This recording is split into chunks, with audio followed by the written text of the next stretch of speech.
Hi.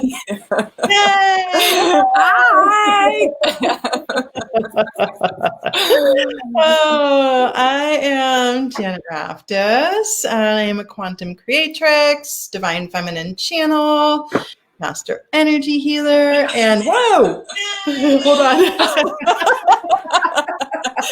Multidimensional being going live in other places on Facebook. Experiencing simultaneous timelines. Oh my goodness. No, that's all out of the way. And I'm Ina Lucas. I'm a shamanic channel. I channel a collective called The Alchemists and work with deep channeled medicine elders. And Janet and I are beloved friends and colleagues, and we do so much sacred activation work together. With clients, and we're excited to drop in here with you guys. Yeah. Hey, Jade. So we have been getting so many nudges from Spirit lately about this witch wound, the witchy wound. And it's something that we both see in our work a lot. And Spirit's been really nudging us to work with it more and to really, I mean, if you know us, you know that we've been doing some smashing the patriarchy work for a while now. There's really been a deep calling within us to activate, our inner witchiness, right? And our priestessness and the inner magic that we know we have. And in doing that, really also bringing it into the fuller scope and going deep into it. So Ina and I have both been doing deep work at eradicating systems of patriarchy and misogyny and supremacy within us so that, we continue to open up to the fullness of what this is. And essentially, the deal is that over the last 5,000 years, the patriarchy has really maligned the energy of the witch, and this is a gaslighting. So we just want to be clear, like the witch was not always a negative thing, like the wicked witch, the witch with the pointy hat, the witch with the black cat, like this is all stuff that has come about as a result of collective gaslighting of the patriarchy and the patriarchal structure. Because way back, previous to 5,000 years ago, to about 3,000, it was about 2,500, 3,000 BCE that the patriarchy really sort of stepped into power. And before then, the witch energy was very sacred. The energy of the elder woman, the wise woman, was incredibly holy. She was respected. She was revered. She was honored. The word for crone actually comes from the word crown, and it signified the halo around the wise woman's head. The word hag actually comes from the word hagio, which means holy. And so going back to its origin, right? Like this was really, the energy of the witch was a very sacred container, and she held a very special place in society as the wise woman, as the healer, as the midwife, as the death doula, right? And not only that, but the woman who was postmenopausal was also in her sexual power. So there was a lot, she didn't have to worry about getting pregnant anymore, right? She was like, woohoo! Like, let's do it. Game on! Yeah. And so this was when the patriarchy started to assume control. This was all very threatening, right? Because it was the witch, right? The energy of the witch, the woman who held that position.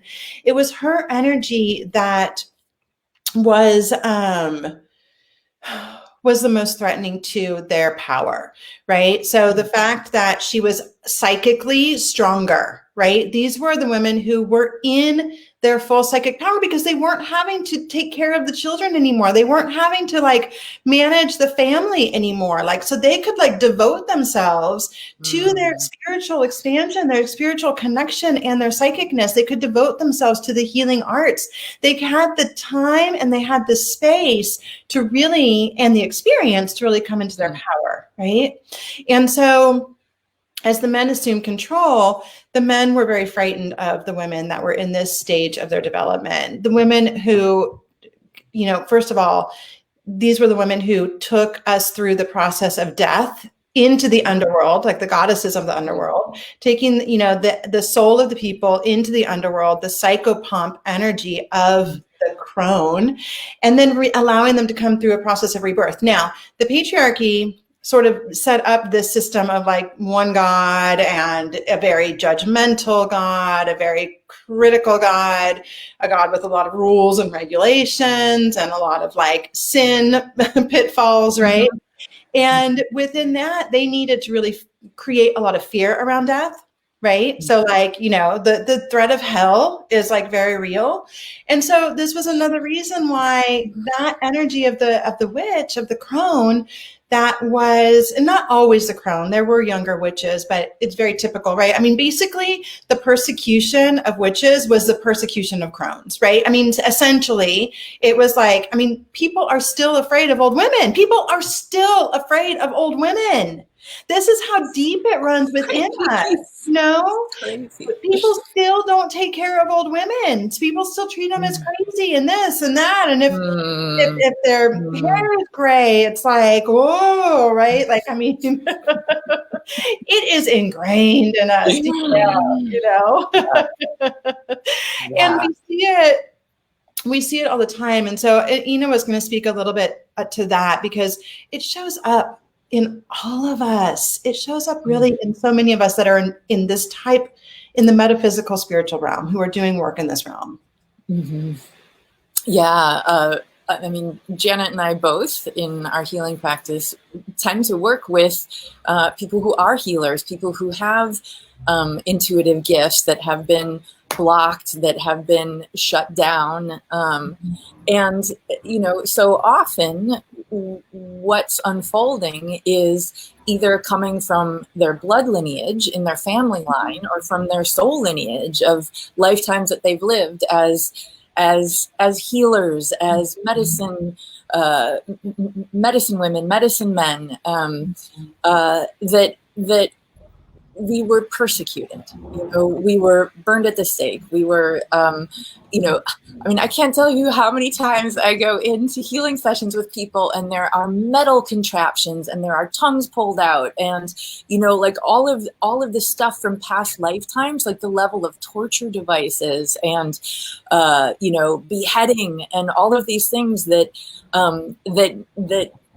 healers and intuitives went through, truth speakers, who were doing good work in the world and being shut down for it. So, you know, and it so frequently shows up in the cutoff of expression of voice. Yeah.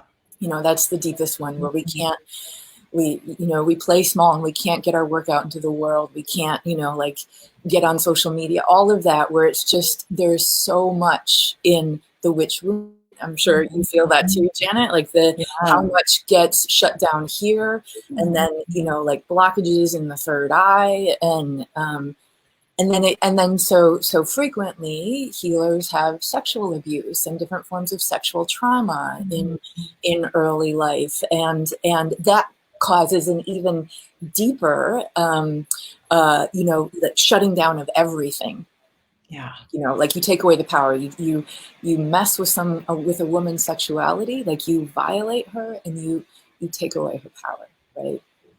So it's so much, but like we're here now at this time on the planet to, like, you know, to clear our ancestral, our bloodlines and, you know, and our soul lineage lines. And it's just phenomenal to me, the level of healing that's happening right now and how much bigger and deeper and broader the healing is going in individuals that is causing that witch wound healing in the collective.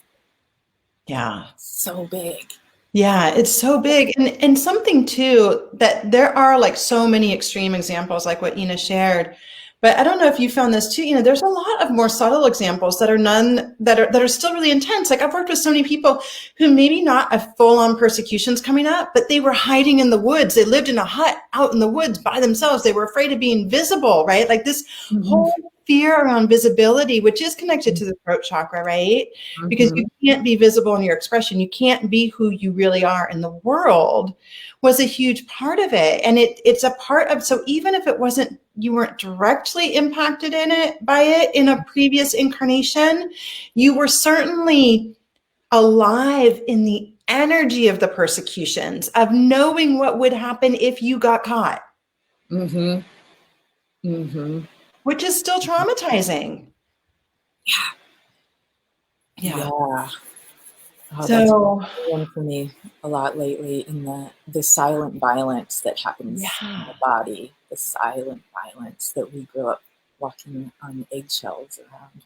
Yeah, exactly. Exactly. And so it's no wonder, right, that so many healers and intuitives are so fearful of of showing themselves, of revealing themselves in the world. And as you mentioned before, like this is an energetic soul lineage. It's from on a soul level through incarnations, but it's also within the body. It's Yeah. also passed down ancestrally, right? And so there's something very it's energetic, and it's also very biological. There's a nervous Mhm. system response that happens, and we've put a lot of there's a lot of fear in the energy of witch, and there's a lot of fear in the energy of priestess, right? Like there's some sorceress, like like these are like things that we, even when we say them, we tend to put them out here, or have kind of like a, and even if we, even in a lot of people who honor them, right? Like even in a lot of people who are into it, there's still, I've noticed a separation where people will write to me and they're like, I'm not really comfortable with your use of the word witch or coven, right? Like, especially people who grew up in a Christian or Catholic um, religion, they don't feel comfortable with it, even though they're doing, they are it's a part of Mhm. who they are in the world, right? And so there's a judgment even against the self that's happening as a result. And something that really came in for me in this full moon is the amount of unconscious misogyny that's Yeah. in all of our bodies. Mm-hmm. And that level of the misogyny that we hold within ourselves Mm-hmm. as men and as women, like that self-hatred, like the hatred of women actually, exists in us. So of Mm-hmm. course, all Yeah. of that is going to be playing out where it's like, I can't be in my power, just, it's so deep. Yeah. Yeah, it's so deep. And so part of what Ina and I really, and in our work together, a big part of what we have felt our calling to, and the direction that our work together is going in, is this reclamation energy, this reclamation of our divine witchiness, our inner magic, like being able to be like, fuck yes. I'm a witch. And whatever that looks like for you, like we're all different in our witch, and modern witch is going to be different than ancient witch. Like Mm-hmm. we live in Mm-hmm. cities now, a lot of us. I mean, some of us are going to be witches out in the woods, and that's awesome, right? And also we're going to have like urban witches, things are just really different now. So it's like being able though to find our own personal, like how does the resonance of witchiness, like what is that, my own personal inner magic, right? Like act like Mm-hmm. being able to be in touch with my inner magic, right? Mm-hmm. What does that mean for me? What does that mean for my expression in the world? What does that mean for how I want to show up and what I want to do? And so what does that reclamation look like for me? Because what it looks like for me is going to be different than what it looks like for Ina. Even though we're so similar, it's still going to have some differences to it. And it's going to have some differences to everybody else. But when we get into this space of reclamation and opening ourselves up to the potential and the possibility of what our soul came here to do through this physical body in this particular incarnation, And if you're watching this, and if you work with me and Ina, this is likely something that is important to you. It's something that speaks to you on a real cellular level. And so acknowledging that and then being in the space of really allowing yourself to open up to the potential that's available through this reclamation, right?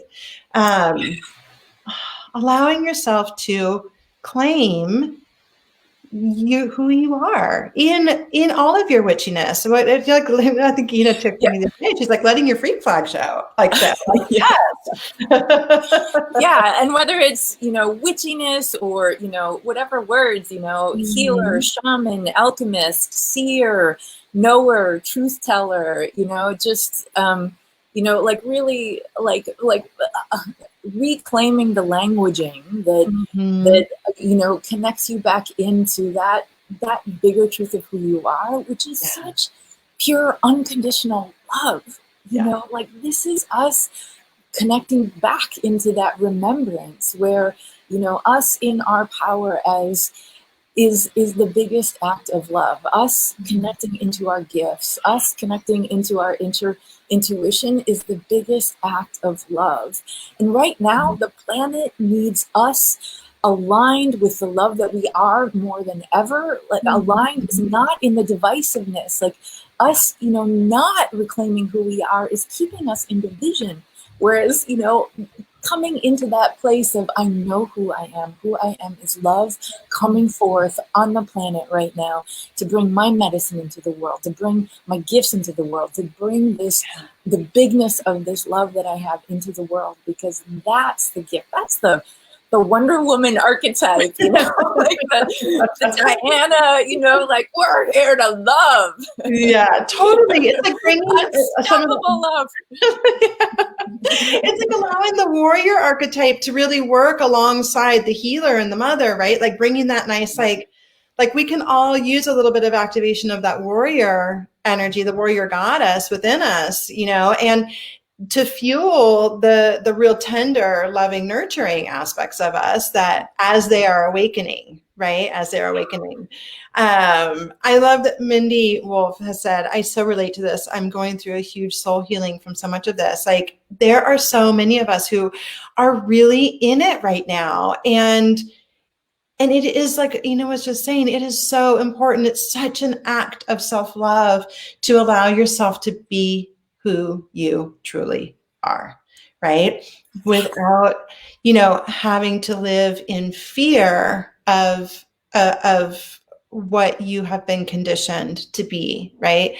And I want to say too, I recognize that in some ways there's a lot of privilege in what I just said. So I want to acknowledge that too.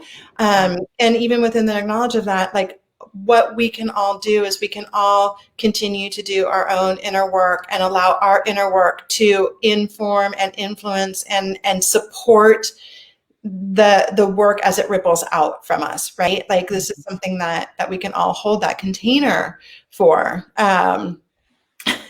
And Sarah saying that she's noticing that we are very similar and we're showing up with the different, I'm the earth witch and Ina's the water witch. And I know we don't plan this. And it was totally planned. Love that. So Bridget. Yes. Speaking of witches. Yes. And powerful healing women. Yes. Want to share a little bit about who's been coming in and who we're celebrating on February 2nd? Who's been tapping on our shoulders? Hitting us over the head with a sledgehammer?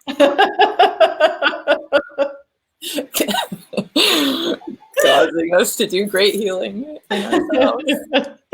Yeah. So Brigid, the Celtic triple fire goddess, has been like not so gently nudging me and Ina about our Imbolg activation, which is also Bridget's Day. So Imbolg is also known as Bridget's Day, and it's a cross-quarter day in the wheel on the wheel of the year. It's the midpoint between winter solstice and the spring equinox.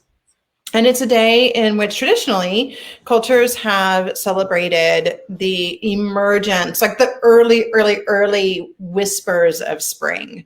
And so we knew we were going to do an activation on this day. We've known for a while, and over the last couple of weeks, Bridget has not so gently informed us that we were going to do it over something very particular. So, do you want to speak to that? Yes. So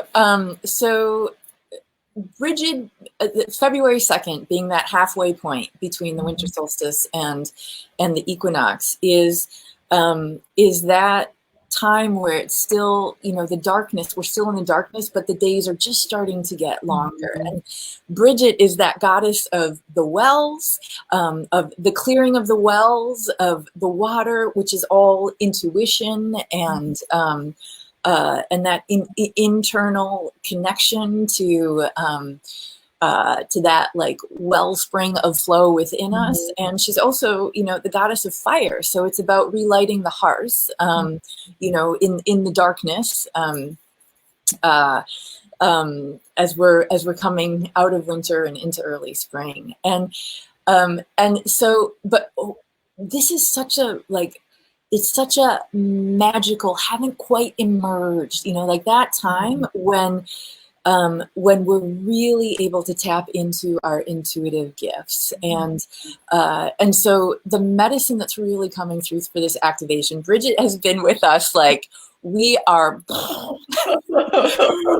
pulling back veils. We are awakening people, really connecting us into our gifts. This just feels like such a potent, juicy gateway, and which is why the witch wound has been coming up so much for us, and the releasing of all of that, because there's just this portal that we're coming into of the reclamation of the truth of who we are, the reclamation of ourselves as, as connected, intuitive, healer, and whatever that looks like for you. You can be a healer as a teacher. You can be a healer in your work. It doesn't mean that you're necessarily just doing session work with people. There's so many ways that our intuitive gifts show up in every profession, including being a mom, including being a friend, all of it.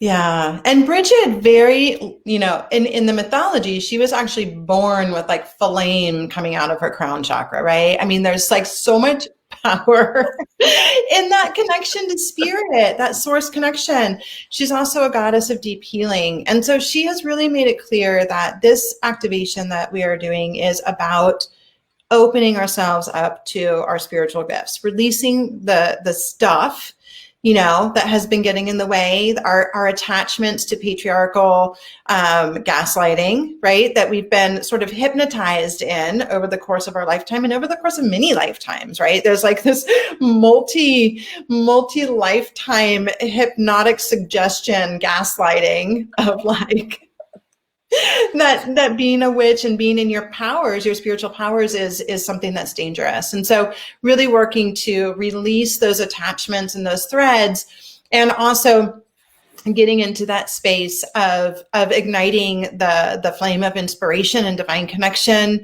and being able to, have that third eye opened and your crown opened, and to be able to be the receiver and the channeler of your gifts into the world, like Ina said, in whatever capacity that is. I mean, accountants can be healers. Anybody can have that healing and intuitive insight activated within them. And so no matter how left-brained you might think you are, right? You still have this ability. We're all born with it. It's just that we've been conditioned out of it, right? Over lifetimes.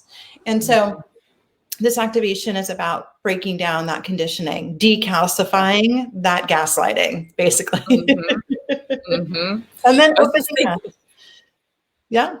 as you said, even as an accountant, I'm just like, how amazing is it when you find an accountant or an insurance agent or somebody that is in, that kind of, Yeah. more left brain world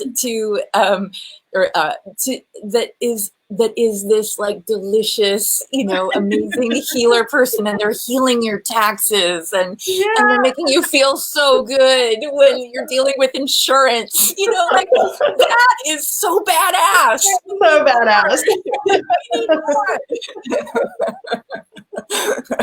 Oh Yeah. yeah. So, I mean, a big part of what we feel like our sort of our mission, right now is helping, all of us who are in this and who want to do it to open up and to connect to that. So even within that container, we created an all season witchy pass, which includes all of our activations for the entire year, held within the container of the wheel of the year, held within this container of providing you with deeper ritual, deeper connection, and to, as we move through this together, there's an energetic container that is constantly working its magic on you, like nonstop.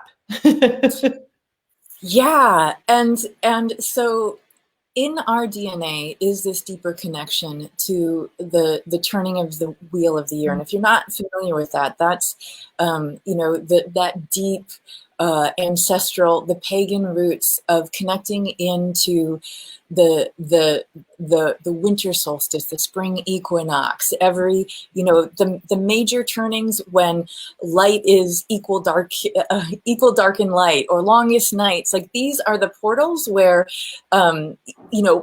ancient civilizations, built structures to align with the equinoxes and the solstices for a reason.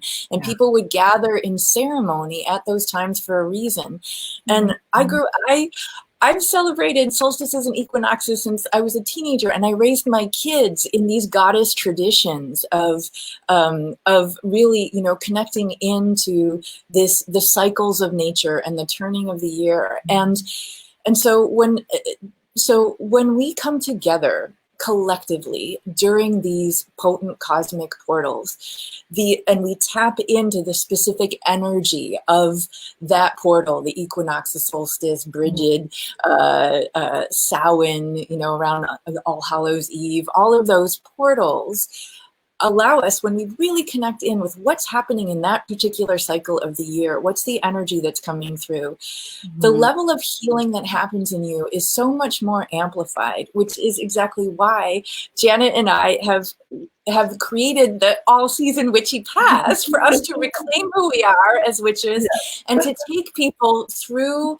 the container of the wheel of the year, of all the solstices, the equinoxes, the cross quarters in between, so that, because when you start connecting back into goddess cycles and earth cycles, that's when you actually start tapping into your true abundance. Yeah. That's when you start connecting back into the true prosperity that is syncing you back up to that connection to Mama Gaia that is so deeply in our DNA, but we've gotten so disconnected from in our like high-tech, distracted, out of nature world. Yeah, there's a lot of power in that. There's a lot of power in being connected to the rhythms of the year, right? And it's something that we did as society for thousands of years, as in it over the course of the human evolution or human experience here on Earth. And it's only been in the last couple hundred years, the last 100 and some years, that has changed, right? With larger urban developments and the advent of electricity. And so even though things are different and wacky now, we still benefit as humans by being connected to the cyclical nature that our bodies, like Ina said, all the way down to a DNA level, that our bodies know and respond to, right? And not only that, but these energetic gateways are like portals that for thousands of years, thousands and millions of people have been using these as days of connection, celebration, honoring of the deities. Like there's a lot of energetic juice on these days. They're very potent. They're juicy days. They're so juicy. Energetic juice. So we invite all of you to join us for some energetic juiciness. Yes. Janet and I team up together to do these incredible channeled shamanic activations. We're doing one next Tuesday, February 2nd for Bridget at 1 o'clock Pacific, 4 o'clock Eastern. It's an hour-long deep, it's like a deep healing transmission that activates things in you. So often we get responses from people, they start speaking light language, they have all kinds of like new gifts opening up. So we create an activated space. We're both in a channeled space, supporting you in like pulling back the veil, clearing out ancestral, karmic, trauma, all of that. And then really like that's our gift. Janet and I both is connecting people back in to those intuitive gifts that are their soul lineage, blood lineage. And so we're doing the Brigid Activation next Tuesday. You can join us for that. Or you can join us for the whole Wheel of the Year, which is 10 activations that includes the Lionsgate activation, which is so amazing. Amazing. And so it's, you know, to commit to that container of the year where you're coming on board to follow every 6 weeks, you know, like the turning of the wheel of the year, connecting into what's happening in the natural world, in the cosmic world, in the collective world, and in the inner world all together. Like it's such a powerful process to be held in that space and to be held with a whole group of people that are going through that wheel of the year with you. All season witchy pass to get your witch on. So we will drop a link to the Brigid Activation in the comments here. You can get to the witchy pass through there too. We would love to see you. And we also have a Facebook group where every Friday we do, and we have one for those of you who are on live. We'll be doing one in very shortly. And that Facebook group is called Sacred Activation Journeys. And those are free mini activation calibrations and within the container of an amazing group of light workers, planetary shifters, healers, like intuitives, just awesome people. So yes, you're welcome to join us there too. So with that, thank you, everybody. We hope you'll come play with us. And we will hopefully see you soon. Take care. Yes. Thank you, everybody. Bye.